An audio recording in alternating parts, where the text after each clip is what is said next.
I am Dr. Dipak Ranjan, faculty in cardiology from SCB Medical College, Cuttack. My topic in the 73rd annual conference of CSI was role of global longitudinal strain in patients of heart failure with preserved ejection fraction.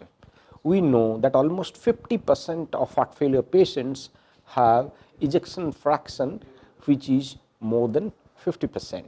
So, they are constituted under heart failure with preserved ejection fraction.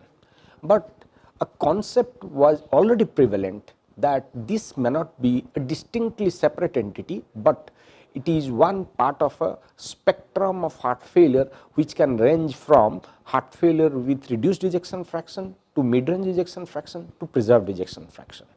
Now, just taking ahead that concept, because people think that GLS is essential for assessing the systolic function of the ventricles, but subtle systolic function abnormalities which are not assessed by the usual ejection fraction measurement that we do either through M mode or through two-dimensional echocardiography can be found out by GLS, which means that these are the subset of patients who have a high likelihood of ultimately developing heart failure with reduced ejection fraction.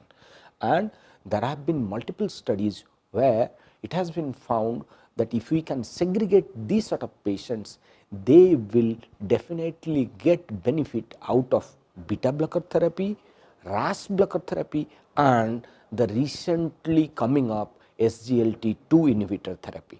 So, it is an upcoming concept where heart failure with preserved ejection fraction should not be only thought of as a diastolic abnormality, but we should try to assess and find out people with subtle systolic functional abnormalities as well, mostly the longitudinal strain which is very essentially picked up by the GLS.